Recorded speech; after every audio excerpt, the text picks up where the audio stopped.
My wife and I were high school sweethearts who married right after graduation and before my military enlistment. We've now been married for over 24 years. Recent revelations have turned my world upside down. Before I start, I want to explain that my wife suffered serious emotional abuse for 2 years as a child and suffers from severe borderline personality disorder, which was only recently diagnosed. Had we known about her mental health issues, we could have avoided what happened because we would have known what red flags to look for. However, this does not excuse her actions. She is still responsible for her decisions. In the early years of our marriage, she had an affair with my military best friend. It was really tough to accept, and it took me years to forgive both of them.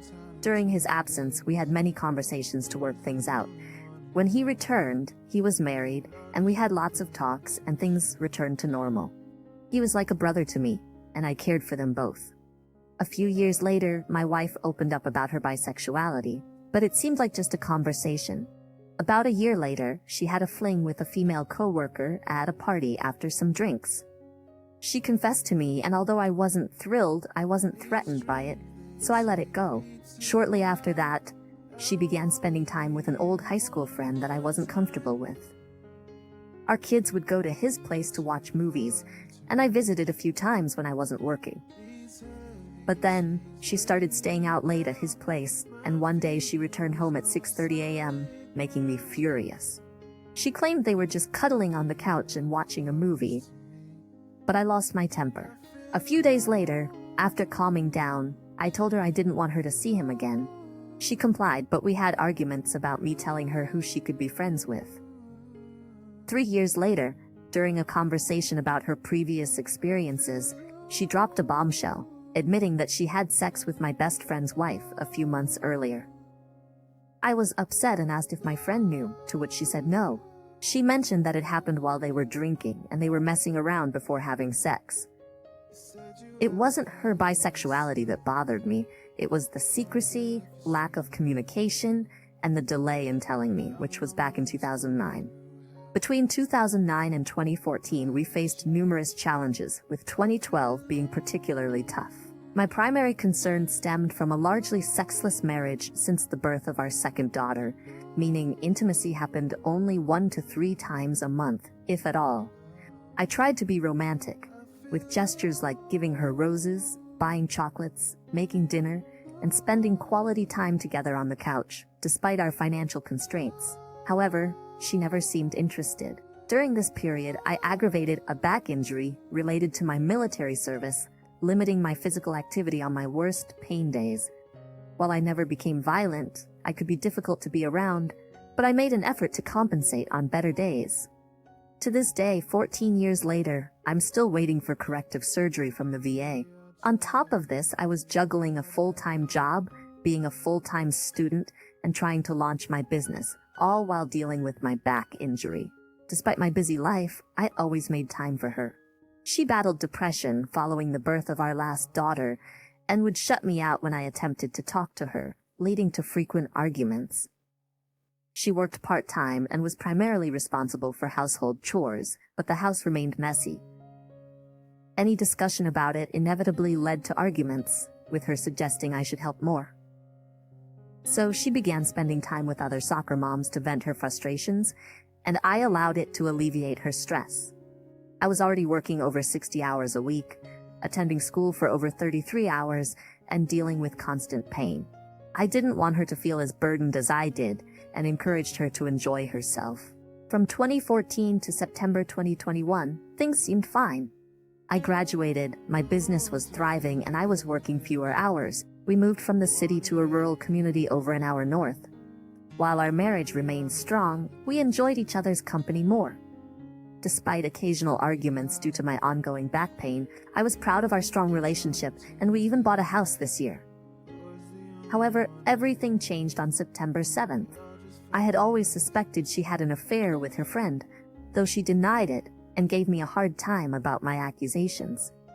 It was just a nagging feeling without any proof, but I believed it to be true.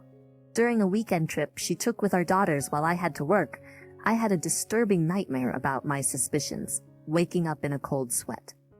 The incident had happened almost 15 years ago, but it still haunted me like the nagging thought of leaving the oven on when leaving your house. When she returned home, I finally confronted her, and to my surprise, she admitted to it. What shocked me even more was her confession to several more affairs, including one where she fell in love with a man in 2012. I was devastated and utterly crushed. She explained that she didn't get involved with her friend until after I accused her of sleeping with him. According to her, they went to his place, had some drinks, and he made a move she didn't resist. She hated it and felt disgusted. However, the following weekend, she went out with him and some friends, and he became possessive. Her friends noticed, and she felt embarrassed. On the way home, she told him she didn't belong to him and declared her love for me. She planned to stop hanging out with him. When she got home, that's when I told her she couldn't see him anymore. Even though it was her decision too, she gave me an attitude about it. Her next affair was in January to February 2012. She had an affair with my daughter's soccer coach, whom I knew from the games. He had become friends with the soccer moms, and they often hung out. One night, he called her at work, and their conversation turned explicit, delving into their sexual fantasies. He invited her over after work, and despite knowing his intentions, she went. They drank and had sex. They got together 2 more times after that. In April 2012, she met a coworker and started dating him for a few months. They had sex in his car because he still lived with his parents, often in random parking lots. I never met this guy, but he met my kids. She fell in love with him and considered going to Texas with him when he moved to be with his kids. However, she realized I would fight for custody, so she decided against it. After he left, she claimed she never had another affair because it was too heartbreaking. This was all confessed on D-Day. It was a lot to take in, but she promised there was more to the story. But she promised there was nothing else. The next day, we continued talking and some thoughts started popping in my head. I was talking to my best friend about what my wife was telling me, and he was consoling me. And then I realized that my wife slept with his wife, and I didn't know what he knew. I was concerned about ruining his marriage, so I asked my wife about it. I asked if my friend knew about them, and she didn't say anything. Warning bells went off in my head, so I asked if he was there. She didn't say anything. My blood started boiling, and I asked if it was a threesome, and she said yes. She confessed that he called her and said his wife wanted to have a threesome, but she only trusted my wife. Supposedly, my wife asked his wife if it was true, and she said yes.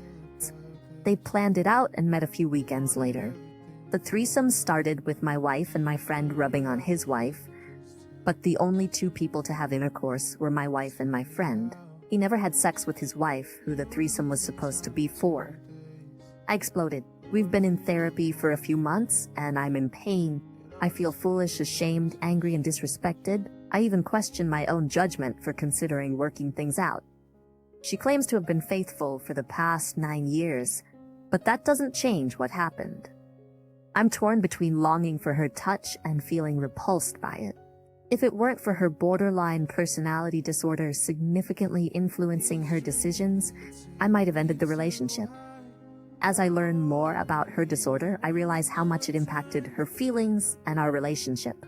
She tended to focus on the negatives and forget the positives, swinging between extremes of all good or all bad. Her behavior oscillated between extreme clinginess and love or hatred and nastiness with no middle ground. There's much more to the story about D-Day, her confessions, the turmoil, and the deceptions, but I'll save that for another post. Right now, I'm seeking honest feedback. Thank you all for reaching out, and I'm listening to your comments and questions about what happened. One of our former best friends is no longer a part of our lives. The moment I discovered the threesome, I cut ties with him. He's been removed from my social media, and my wife did the same. We've blocked and deleted him from all our accounts. Among all the affairs, this one has been the most emotionally challenging for reasons I'll discuss later. He now lives thousands of miles away. I was unaware of the affairs in 2012 and the threesome until just a few months ago. She managed to conceal them well at the time because I trusted her and was occupied with work and school to improve our situation. I had no idea she was dropping off my kids at a friend's house to meet up with them. So all these revelations came out at once in September.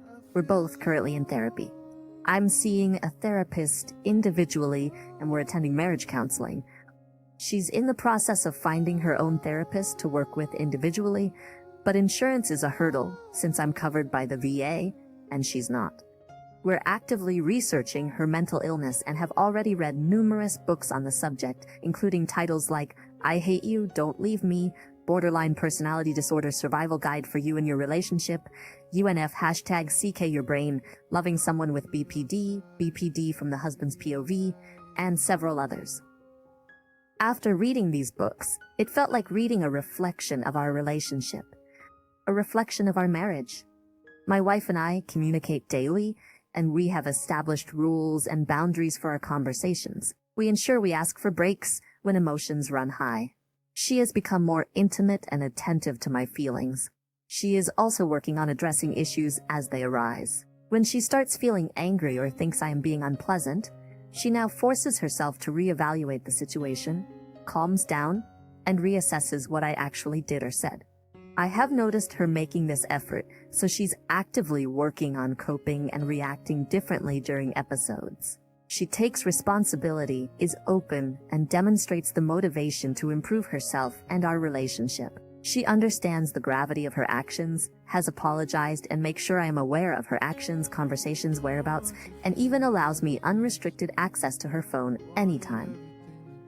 As long as she continues to put in the effort, there is a chance we can reconcile, although dealing with intrusive thoughts is a significant challenge for me. Regarding forgiving my best friend the first time, it was not easy. We were both transitioning out of the service, with him leaving a month before I did. We had plans to become police officers together, and he did not want to return to his home state. When they had the affair, I was still finalizing my duty station out processing while they were in my home state, and they hooked up. We were all very close at the time, and they did not hide it. They told me. It took me several years to get over it. But when we resumed hanging out, he had his own family, and it felt normal with no tension, so we moved on from it. It was not something I shrugged off or that happened overnight. He was like a brother to me, my closest friend. I never expected him to betray me again 8 years later. 5. My wife's diagnosis of BPD occurred during our marriage counseling sessions. As she discussed her feelings during the affairs, the counselor noticed certain behaviors that matched traits of BPD. A few sessions later, she received an official diagnosis. She did not use this condition as an excuse, but helped answer questions about why she felt the way she did back then. It shed light on why she sometimes felt like she hated me or thought I was not showing her enough attention, which were things she had shared with the therapist before her diagnosis. It was not a justification she thought to employ. However, once we learned about BPD, the warning signs became painfully obvious. Both of us missed them, and the way I handled her during that time was the opposite of how her mental illness should have been treated. She knew her actions were wrong, but proceeded anyway, and she has no excuses for it. Neither of us was prepared to handle her diagnosis, lacking the tools to be effective communicators, and that is something I regret. I sensed something was wrong, but thought it was just depression. 6. My wife claims to have been faithful for the past 9 years, and I believe her for several reasons. First, we relocated over an hour away from the area where these incidents occurred, moving from the city to a rural community with very few people. Second, she left behind all her friends. I was already reclusive due to my PTSD, and my best friend and his wife were the only people I really interacted with. She began isolating herself due to our new location and her own depression. Third, she significantly reduced her alcohol consumption, going from drinking every week to only occasionally. From drinking every week to only having a few drinks a year. These changes were self-initiated. I can verify her whereabouts because she works for me, and our GPS report system confirms she goes straight to work and comes straight home. Given our nearly 2-hour work commute, it's challenging for her to conceal anything. Our relationship improved markedly. She became less distant, more affectionate, and her attitude toward me improved. We started doing more things together as a couple, such as scuba diving, going on cruises, and simply enjoying each other's company. Over the past few years, I've been in the hospital multiple times for surgeries and injuries. The VA regularly conducts my blood tests, usually every 6 months, and the results have consistently been clear. There's no doubt about my children being mine, as the timeframes simply don't match up by years. Currently, the only individuals who are aware of our situation are our therapists and the APs. We haven't disclosed this to anyone else. Interestingly, it was my wife who suggested I find a forum to discuss my feelings since I don't have friends or family I can confide in. Some people criticize my wife, suggesting there's more she's not telling me. I acknowledge that there's still much I don't know. Because these events took place so long ago, my wife admits there are some things she doesn't remember accurately. In fact, some of her inaccurate recollections have led to serious arguments. However, she now clearly differentiates between what she remembers as facts and what she believes to be true but with fuzzy details. While I want to believe her because she seems sincere, my trust was severely betrayed and I have doubts. Nevertheless, we have access to her social media accounts, journal entries from that time, and other information that has helped fill in the gaps. Reading the things she wrote back then has been challenging, to say the least. It's crucial to understand that she confessed to affairs I had no inkling of. She could have continued denying them, but she didn't. We've both been going through an emotional and tumultuous time right now, filled with crying, arguing, and consoling. She's provided me with some brutally detailed information that I asked for. Initially, she tried to shield me during the discovery process, but now she's being painfully honest. Despite having had 9 years to reflect on her actions, she's now going through the process with me, helping me process what happened. We have a long road ahead, and my final decision will depend on whether I can overcome this emotionally and mentally, and whether she continues to put in the effort and doesn't revert to her past behavior. It's infuriating that my best friend and his wife, whom I considered family, would call my wife and propose a threesome without ever considering my feelings. None of them thought about me, and that speaks volumes. My wife eventually gave me the details, and I believe it was indeed a real threesome. Initially, when she told me the story, it was about having sex with his wife. Why lie to conceal an affair between them? A three-way betrayal is far worse than a two-person one. I had done so much for them, emotionally supported them, helped them financially, and backed my best friend during his time at the police academy. I always had their backs, while my wife bears sole responsibility for allowing it to happen because she should have said no. He should have never asked in the first place. What really bothers me is my wife's relationship with my best friend. For instance, she claims the threesome was about his wife, but when she told me the details, I pointed out that it was for him. They devoted considerable attention to his wife, yet if the threesome was intended for her, why did he and my wife engage in intercourse while excluding his wife? I argued that if it was truly for his wife, they wouldn't have had sex. He and his wife would have. She still disagrees with me to this day. When it came time to cut him out of our lives, that's when she became most upset. She says it was because I would be ending a 21-year friendship, but to me it was about ending their friendship. I felt that her second affair in 2012 was with the guy who reminded her of my best friend, despite her denials. There were just too many similarities, both tall country boys, Ford enthusiasts, goofy personalities, aspiring cops, similar appearance, interests, and traits. Yet, when I mentioned that she might have been seeking a replacement for my best friend, she vehemently denied it. The topic of my best friend remains a sore point for us.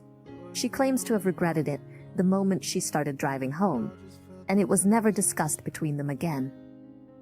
But for me, I interacted with them, joked with them, and hung out with them for years without ever knowing the secret they had about my own wife.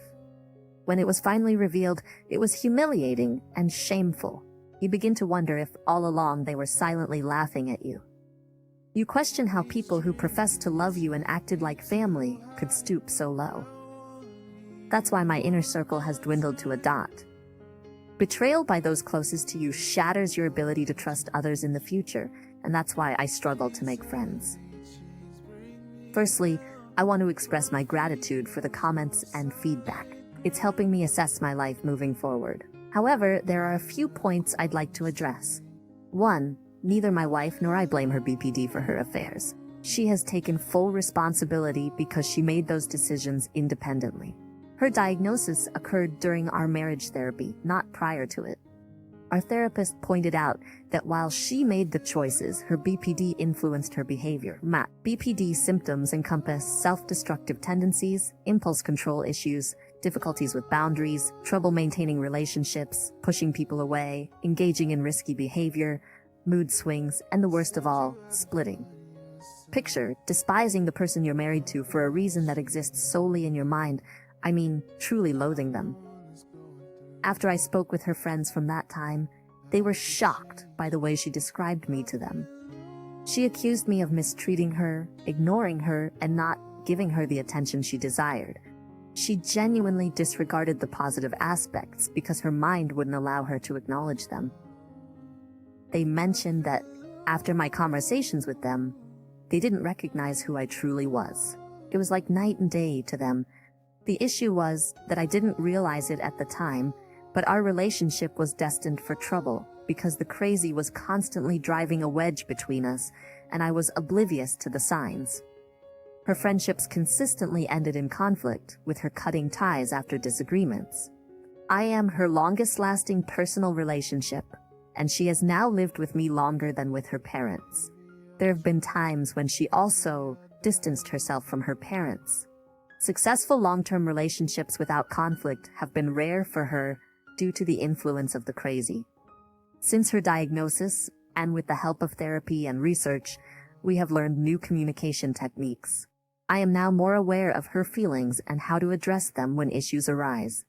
I understand how to handle her mood swings, create a sense of security, and encourage her to open up. These were things we couldn't do before because we were unaware of her condition. Since her diagnosis, our relationship has grown stronger, and I am better equipped to support her through her BPD struggles. If I decide that reconciliation is the way forward, I am aware of the significant effort it will require from both of us. Yes, I'm angry. I have contemplated revenge against her affair partners frequently, and I know I could carry it out. D-Day nearly pushed me to the point of wanting to physically harm my wife, something I've never felt before. The emotions I have experienced and continue to feel eat away at me. She apologizes daily, participates in therapy, and educates herself about her diagnosis. I see her putting in the effort, and that gives me hope. However, intrusive thoughts plague me and dampen my days, pushing me into a negative mindset. I recently battled pneumonia and had nightmares that worsened my emotional state. There are moments when her touch repulses me, as if I can somehow feel her affair partners through her. I am fully aware of the trauma I am grappling with due to the betrayal. But one valuable lesson I have learned from her BPD is that viewing things in black and white as all good or all bad is crippling and destructive. I could focus solely on her affairs and make my marriage about those moments, painting her and our relationship as entirely negative and disposable. Alternatively, I can consider the entirety of our marriage, like acknowledging those dark moments as part of the journey, but the entire story. I can recognize the countless good moments of vacations, cuddling by a fire, shared dives, celebrating our kids' successes, moments of connection, road trips, and facing tragedies together. These positive experiences, along with the trials we have endured, including saving her life from carbon monoxide poisoning, coping with loss, managing my health issues and surgeries, and her support for my PTSD, remind me that we are not defined by her affairs. Our marriage is not solely defined by those betrayals. She broke down and tearfully admitted that she feels responsible for breaking me. She emphasized that in the past 24 years, she could count on one hand the number of times she had seen me cry, but since D-Day it has happened much more frequently. She carries deep remorse for her actions. She didn't have to confess, but she did, and now she regrets it because of the pain she has witnessed me enduring. However, she still believes that it was the right thing to do. She is genuinely trying to make amends, but it is an incredibly challenging journey for her. Nonetheless, I have come to the realization that I haven't been given a fair chance with her. So should I bail now that I have gained the tools? I have gained the tools to navigate her issues. We should have sought therapy earlier, but I mistakenly believed that seeking help was a sign of weakness due to how I was raised.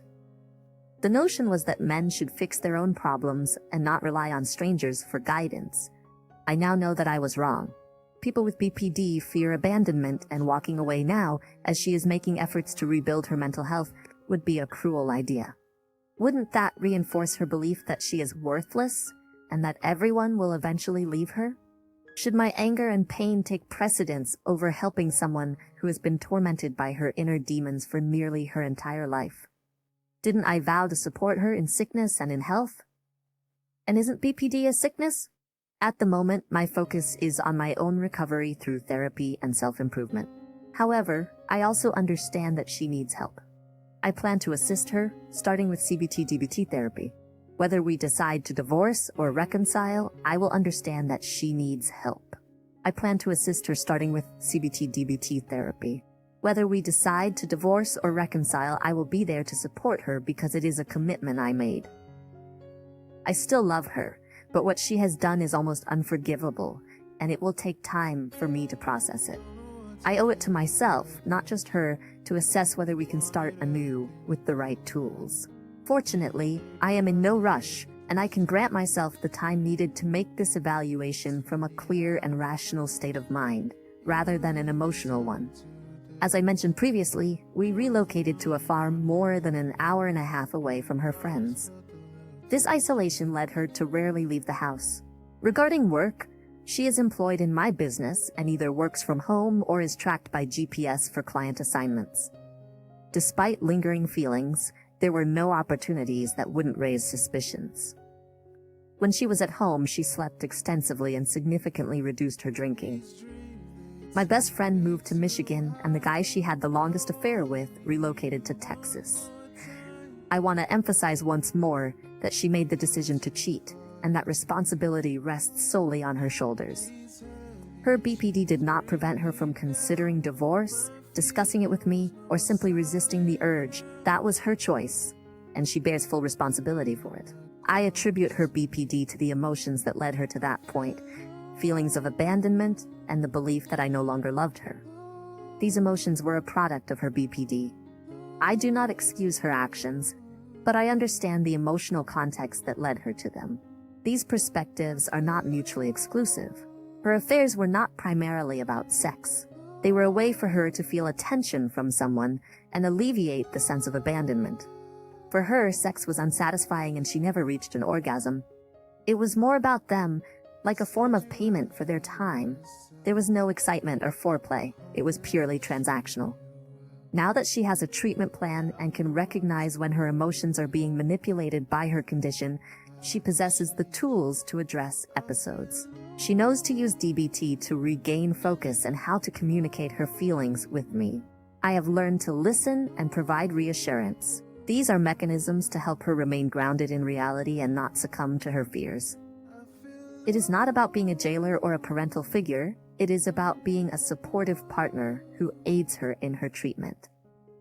If I notice she's experiencing an episode, I simply asked if she's okay.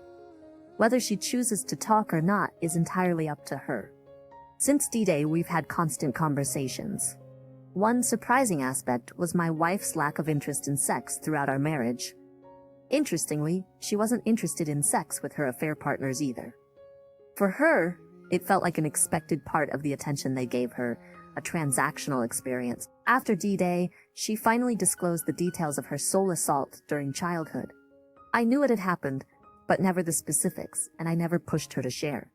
It turned out to be an ordeal lasting 2 years, inflicted by someone who wasn't even a teenager themselves. Some of the intimate acts I enjoyed were forced upon her during this traumatic time, which explained why she wouldn't engage in them with her affair partners. The soul abuse had also shaped her view of sex as something other than an act of love. Following D-Day and her disclosure of this painful history, she has been working diligently to overcome these past traumas. Our intimacy has increased, although we've had to find ways to navigate around triggers related to her past traumas. She also confessed that she had been forcing herself to do certain things as a form of self-punishment, which I had to discourage, as it only generated negativity and resentment. However, the frequency of our intimacy has been positive lately. The only issue I'm encountering is that she still doesn't initiate as often as I'd like. It seems she needs to relearn that sex and intimacy are intertwined, and this is something she is actively working on. Thank you for validating my feelings on this one. It was an area of contention. I'm not sure if she disagrees because she is in denial of the truth or is still defending him. It's something she has to figure out and tell me.